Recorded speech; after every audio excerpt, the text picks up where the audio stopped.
So our energy company butt boy, who now runs the EPA, made some genius comments this week.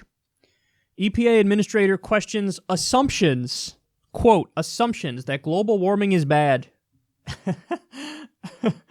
Oh, boy. Okay, here we go again. So Scott Pruitt said the following, quote, "We know that humans have most flourished during times of what? Warming trends. So I think there's assumptions made that because the climate is warming, that necessarily is a bad thing. Do we really know what the ideal surface temperature should be in the year 2100, in the year 2018?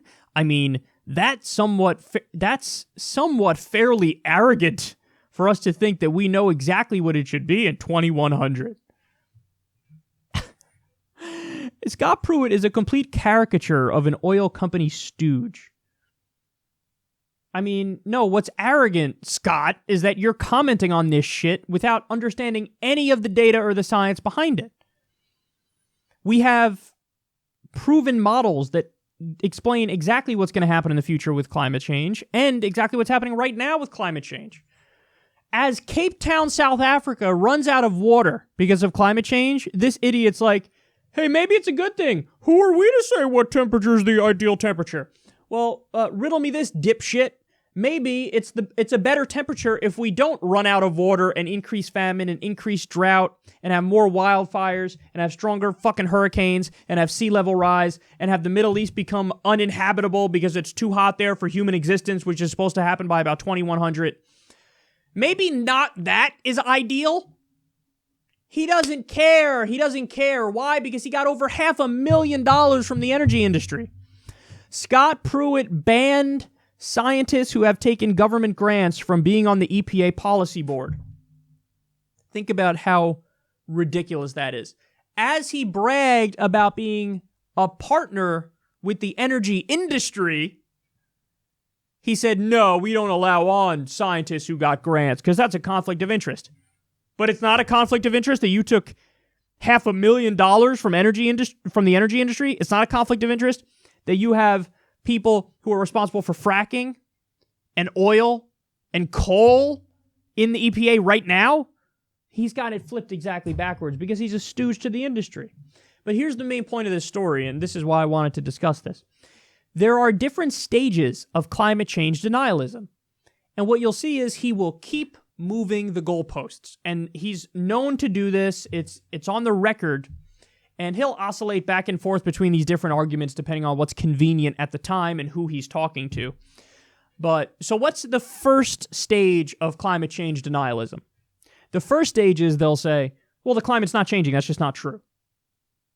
That's the first stage. Well, I don't know what you mean. The data shows, hey, was something, people used to say there was global cooling. Now they say there's global warming. It's a wash. It's not true.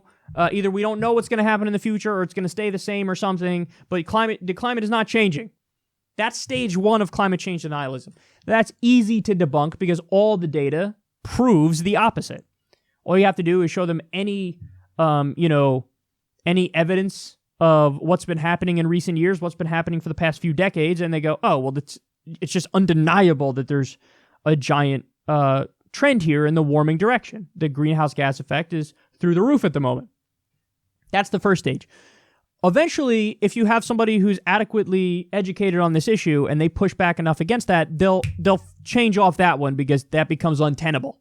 You can't keep arguing that the climate isn't changing. That's simply wrong. So then they move the goalpost to, okay, fine, the climate's changing, but it's cyclical and it's natural. So it's a natural climate change. In other words, humans have nothing to do with it. So, I mean, the climate's changing, but what are we to do? There's nothing we can do. Let's just keep doing exactly what we're doing and don't worry about carbon emissions. Don't worry about how big industry is affecting this. Don't worry about any of that stuff. It is what it is, basically. So, again, you can push back against that with evidence, data, facts, proof, and then eventually they'll have to come off of that conclusion. And sometimes they do, to be fair. But they'll keep moving the goalposts. So then what's the third stage of climate denialism? They say, like he said in this piece, well, yeah, the climate is changing, but maybe it's good. Oh. For fuck's sake, man. For fuck's sake. And then the final point they get to is, okay, fine. The climate is changing. And yes, that's bad. But there's still nothing we could do about it.